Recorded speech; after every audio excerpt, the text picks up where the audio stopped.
तर मित्रांनो, इंट्राडेमध्ये market direction कशाप्रकारे राहू शकतंय? इंट्राडेमध्ये आज मार्केट डायरेक्टली साइडवे जाणार आहे? का मार्केटमध्ये साइडवे टू पॉझिटिव्ह मोमेंटम असणार आहे? का मार्केटमध्ये साइडवे टू निगेटिव्ह मोमेंटम असणार आहे? का डायरेक्शनल पॉझिटिव्ह असणार आहे? का डायरेक्शनल निगेटिव्ह असणार आहे? तर ह्या सगळ्या गोष्टीवरून आपण ऑप्शन ट्रेडिंग इझिली करू शकतो.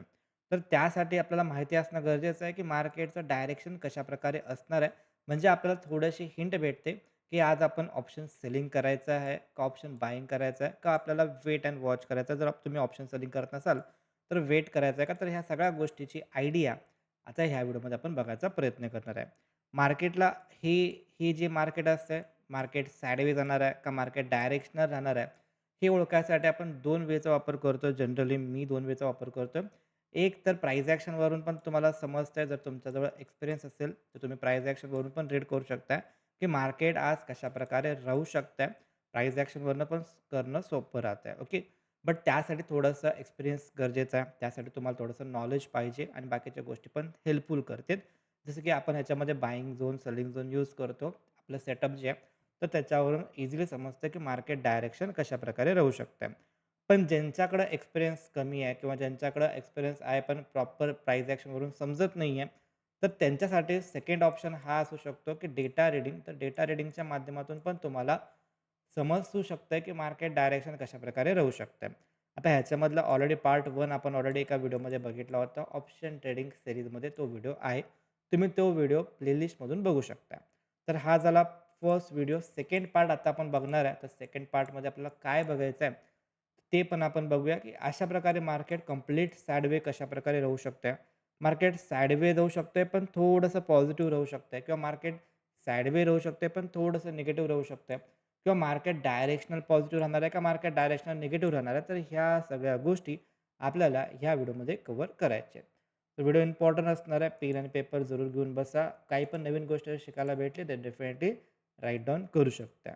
तर जर का आपल्याला डेटा रीडिंगच्या माध्यमातून जर का आपल्याला ऑप्शन ट्रेडिंग बघायचं असेल, तर त्यासाठी तुम्हाला सगळ्यात पहिल्यांदा ऑप्शन चेन NSEचा वापर तुम्ही करू शकता किंवा धन प्लॅटफॉर्मवरून पण तुम्हाला समजू शकतं. तर ते पण मी सांगतो. याच्यामध्ये ऑप्शन चेनवरती ज्यावेळी तुम्ही येता, ऑप्शन चेनवरती आल्यानंतर तुम्हाला डायरेक्टली डाउन साइडला यायचं, स्क्रोल करायचं आहे. इथं तुम्हाला कॉलचे ओपन इंटरेस्ट भेटतोय. त्यानंतरनं या साईडला तुम्हाला पुटचा ओपन इंटरेस्ट भेटतोय. तर कॉलचा ओपन इंटरेस्ट आणि पुटचा ओपन इंटरेस्ट वरनं आपल्याला समजतोय PCR म्हणजे पुट आणि कॉलचा रेशो. रेशो म्हणजे भागाकार. म्हणजे पुटचा total number of open interest भागिले कॉलचा total number of open interest, ह्याच्यावरनं काय समजते मार्केट डायरेक्शन. कसं समजतंय बघू आपण. तर सोप्या भाषेत आपण इथं ही पी-सी-आरचं लिस्ट आहे. बट त्यासाठी थोडंसं तुम्हाला पी-सी-आर म्हणजे काय असतं, तर ते थोडंसं एक्झाम्पल देतो. ज्यांच्याकडे माहिती ऑलरेडी त्यांना नो प्रॉब्लेम. पण ज्यांना माहिती नाही आहे, त्यांनी माहिती करून घेऊ शकता. तर पी-सी-आरचा फॉर्म्युला असा येतोय, तर वरती येतो पुट भागिले कॉलचा रेशो. रेशो म्हणजे भागाकार.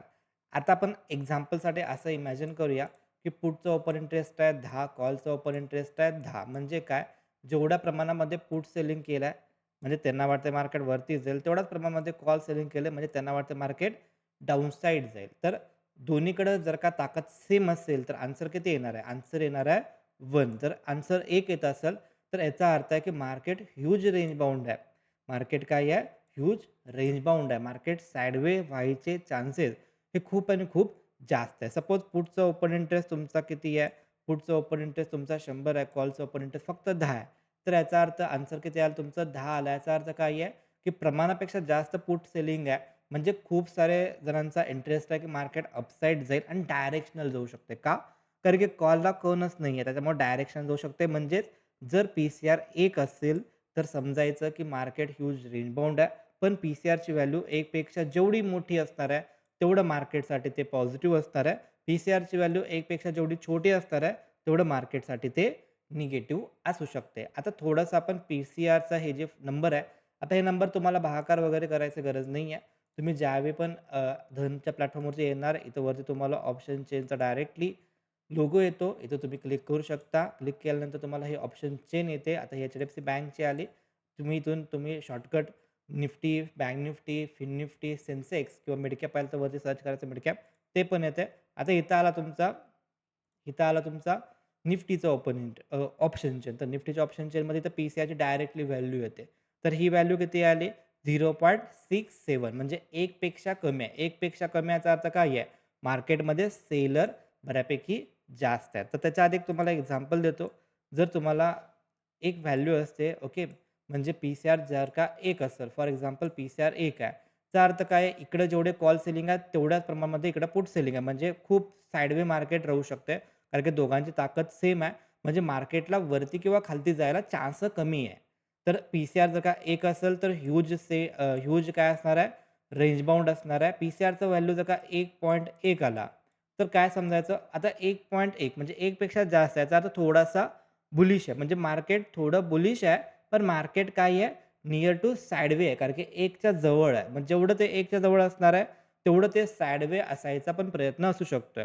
म्हणजे 1.1 किंवा 1.2 पर्यंत जर का असेल, तर असं समजायचं मार्केट डायरेक्शन ही पॉझिटिव्ह असू शकते, पण साइडवे पण असू शकते. कारण की ते 1 च्या जवळ आहे. सिमिलरली 0.9 जर का असेल, 0.8 जर का असेल, तर समजायचं की मार्केट डायरेक्शन बेअरिश असू शकते, निगेटिव्ह असू शकते, पण साइडवे पण असू शकते कारण की ते 1 च्या जवळ आहे. मग जसं-जसं ते 1 पेक्षा लांब जाणार, सपोज 1.3 आहे, 1.4 आहे, म्हणजे 1 पेक्षा खूप जास्त लांब आहे. 1.5 आहे, खूप जास्त लांब आहे. तर काय समजायचं, की आता मार्केट डायरेक्शन ही डायरेक्शनल पॉझिटिव्ह वाटायला लागलाय. कारण की ते 1 पेक्षा लांब आहे. जेवढं 1 पेक्षा लांब असणार तेवढं डायरेक्शनल असणार. जेवढं 1 पेक्षा जवळ असणार तेवढं ते साइडवे टू पॉझिटिव्ह असणार. 1 पेक्षा खाली असेल तर साइडवे टू निगेटिव्ह असणार आणि जेवढं जास्त निगेटिव्ह असणं. फॉर एक्झाम्पल 0.6 आला, 0.7 आला, 0.6 आला, 0.5 आला, तर हे जास्त निगेटिव्ह आहे. जास्त निगेटिव्ह याचा अर्थ काय? डायरेक्शनल निगेटिव्ह असू शकते. तर तेच आपण ह्याच्यामध्ये आता बघूया. जर का आपण बघायला गेलो 1 तर 1 चा अर्थ आहे ह्यूज रेंज बाउंड 1.1, 1.2 पर्यंत ह्याच्यामध्ये काय असू शकते? Sideway to positive. त्यानंतरनं ह्याच्यापेक्षा 1.3, 1.4, 1.5 पर्यंत काय असू शकते? डायरेक्शनल पॉझिटिव्ह, स्ट्राँग पॉझिटिव्ह ह्याचा 1.5, 1.6 म्हणजे एक्स्ट्रीम स्ट्राँग पॉझिटिव्ह. डायरेक्शनलपेक्षा वरचा पॉझिटिव्ह. इथं नुसतं पॉझिटिव्ह असणार, इथं डायरेक्शनल पॉझिटिव्ह असणार आणि 1.7, 1.8 म्हणजे काय आहे? आता हे पण नंतर बघूया. तर 9.8 म्हणजे काय? Sideway to negative. 0.7, 0.6 म्हणजे काय आहे? निगेटिव्ह आहे. 0.5, 0.4 म्हणजे डायरेक्शनल निगेटिव्ह. ओके. आता ह्याच्यामध्ये कसं असतं, की जर मार्केट खूप पडला असेल, तर ही एक लेव्हल असते. त्या लेव्हलला आपण बोलतो ओव्हरसोल्ड लेव्हल. ओव्हरसोल्डचा अर्थ काय आहे, की प्रमाणापेक्षा जास्त सेलिंग झालेलं आहे. मग जर प्रमाणापेक्षा जास्त सेलिंग झालं असेल, तर कुठून ना कुठे तर बाउन्स येणार आहे वरती. ओके. म्हणजे 0.4, 0.3, 0.2 हे अशा लेव्हल्स आहेत, की इथं ओव्हरसोल्ड कॅटेगरी आहे. याचा अर्थ जर पी-सी-आर बिलो 0.4 असेल, बिलो 0.4 असेल, तर हे खूप सेल झालं प्रमाणापेक्षा जास्त सेल झालं कदाचित जरा खाली पण येऊ शकतो. पण रिव्हर्स व्हायचे चान्सेस जास्त असतात ह्या कंडिशनला. जसं की पी-सी-आर जर का 1.6, 1.7, 1.8 गेला असेल, तर हा प्रमाणापेक्षा जास्त पॉझिटिव्ह झालाय. ओके. ओव्हरबॉट झालाय. खूप लोकांनी बायिंग केलंय. मार्केट खूप वरती गेलाय. तर एक्स्पेक्टेशन असं असू शकते, की एक फेक ब्रेकआउट दाखवून मार्केट डाउन फेक ब्रेकआउट असं नाही, पण मार्केट थोडंसं वरती जाऊन डाउन साइडला यायचे चान्सेस खूप जास्त आहे. कारण की ते ओव्हर सोल्ड टेरिटरीमध्ये गेलाय. म्हणजे पी-सी-आरच्या नंबरवरून आपल्याला मार्केट डायरेक्शन समजू शकते. जर पी-सी-आरचा नंबर 1.3 पासून 0.8 पर्यंत जर 0.7 पर्यंत असेल, 1 असेल तर huge range bound 1.1, 1.2 little bit range bound to positive, 0.9, 0.8 little bit range bound to sideway to negative. त्यानंतरनं 0.3, 0.4, 0.5, 0.4 पर्यंत तरी तुम्ही ॲटलीस्ट बघू शकता, की हे थोडंसं पॉझिटिव्ह आहे, पण थोडं रेंज बाउंड होऊ शकतं. 0.5, 0.6 हे एक्स्ट्रीम पॉझिटिव्ह असते. 0.7, 0.8 हे प्रमाणापेक्षा जास्त पॉझिटिव्ह झाले, खाली यायचे चान्सेस, रिव्हर्स व्हायचे चान्सेस जास्त आहेत. सिमिलरली 0.9, 0.8 साइडवे टू निगेटिव्ह असू शकते. 0.7, 0.6 ह्याच्यामध्ये निगेटिव्ह असू शकते. 0.6 त्यानंतर 0.5, 0.4 हे डायरेक्शनल निगेटिव्ह असू शकते आणि 0.4, 0.3, 0.2 जर का चुकून भेटला, तर रिव्हर्स व्हायचे चान्सेस जास्त आहेत. तर हे तुम्हाला पी-सी-आरवरून समजतंय. ओके. जर व्हिडिओ तुम्हाला आवडला असेल डेफिनेटली लाईक आणि शेअर करू शकता. भेटू आपण नेक्स्ट व्हिडिओमध्ये. तोपर्यंत जय हिंद, जय महाराष्ट्र.